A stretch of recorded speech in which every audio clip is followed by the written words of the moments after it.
Swadee Krap and welcome to Thailand News Today. It's the last day of the week. Maybe you're watching this on the weekend. If so, we hope you're having a great weekend. Also, hello to all our new members. We really appreciate you joining and getting involved. I'll be showing you actually during the weekend what we're doing to the office as a result of some of your support. In the meantime, let's get started with today's main news stories.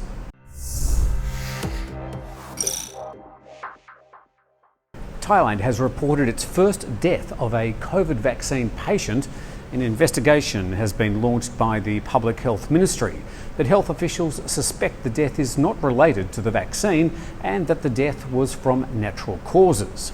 10 days after being injected with the vaccine, a 60-year-old patient had an abdominal aortic aneurysm, which led to a fatal rupture. Apparently, the patient has suffered chronic illness since birth. It's unclear what the illness was, but the person needed regular treatment throughout their life. They recently underwent surgery as well, but the illness worsened and led to the patient's death, according to the Deputy Director of the Department of Disease Control. Now, reports don't say which vaccine the patient received, but Thailand officials say in previous reports that anybody over 60 years old would receive the AstraZeneca vaccine. Otherwise, there's been only 2 reports of any side effects following the injection of the COVID vaccines since Thailand started its immunisation campaign at the end of February. Both those patients are now doing well. Whilst we're on vaccines, the Food and Drug Administration has approved Johnson & Johnson's COVID vaccine for emergency use, making the single-dose injection the 3rd vaccine approved for use in Thailand. Thailand's currently using China's Sinovac vaccine and the AstraZeneca jab in its national rollout, but the Public Health Minister says the latest authorisation from the FDA shows that the country is open to other manufacturers and anxious to give people more choice. India's Bharat Biotech vaccines also currently awaiting approval for use in Thailand, while Moderna, China's Sinopharm and Russia's Sputnik vaccine have all expressed interest in obtaining Thai FDA approval.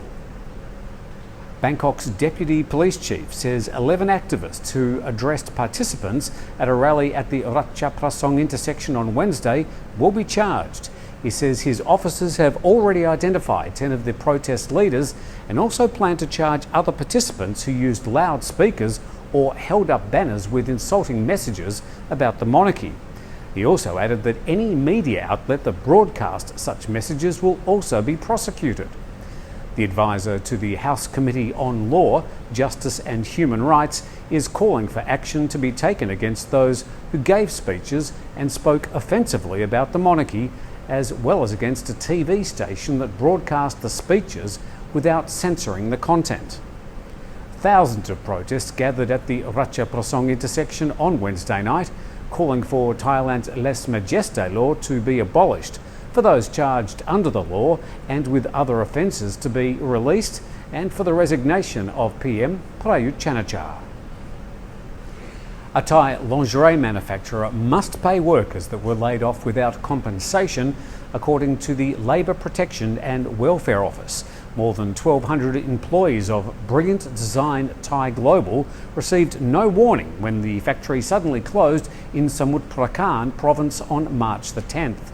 The company blamed the pandemic for financial failings leading to the closure, but workers were given no information about their wages and severance pay.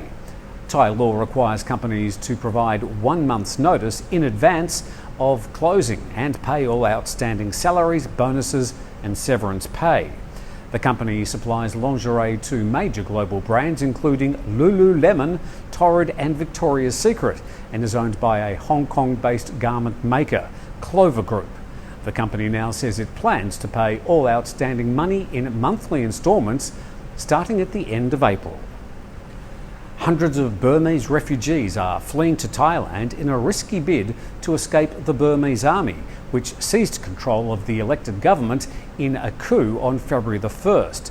The Royal Thai Army has set up temporary camps to deal with the massive influx of immigrants, but since Thailand is not a signatory to the 1951 UN Refugee Convention, the immigrants are subject to being arrested and sent back home.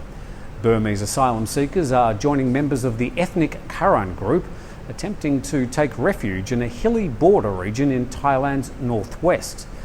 Troops from Myanmar have been trying to enter the camp where civil disobedience movement members were staying. The rebel army initially stopped about 200 soldiers and 8 trucks from entering, but 5 hours later more soldiers arrived demanding to enter. They eventually left without a fight, but preparations for further interruptions are being made by the Thai army. A 34-year-old Siamese cat in Chanthaburi in the east of Thailand is the oldest living cat in the world. Well, that's according to the locals. The cat, known as Great Grandmother Wad, is still very strong but has some trouble walking, and her memory isn't the best according to her owner, who says she's a bit senile. The 57-year-old owner says the cat is also known in Thai as Tad Meow, meaning cat slave. The oldest cat in the world that ever lived was Cream Puff in Austin, Texas. That cat lived for 38 years and 3 days and died in 2005. The owner said that when Grandma Wad was young, she was good at catching small animals in the garden. She liked to get tender, loving care and was playful, but could become fierce when threatened by other animals. Wad gave birth to a litter of 4 kittens. Those cats then had kittens, and some of their kittens had kittens as well, but Wad has outlived them all. Finally, the Thaiger has relaunched its website today, a bit of a spit and polish to the front page after a few years. One of the biggest changes is the addition of services that expats and tourists may be looking for. But all the news is still there, both on the front page and also if you click News along the top, you'll be taken to all the main stories as usual. We're also upping our rate of news stories, so you'll see some more diversity in the content as we stretch our wings beyond the borders of Thailand in the next few months. Now time for the weather. Clearer air around the capital today, registers as moderate but getting worse tomorrow, but perhaps back to some more moderate air conditions on Sunday. Cloudy on both days, top temperature of 35 on Sunday. Down to the island of Phuket and moderate air conditions today, but will be improving over the weekend. A few glimpses of some sunshine, but some showers expected as well. Humid and 29 on both days. To Thailand's northeast and very unhealthy air today, in fact the highest of around Thailand, but it will be getting a little bit better over the weekend to moderate air conditions on Sunday. Temperatures of 37 and 39, could be some showers around on Sunday as well.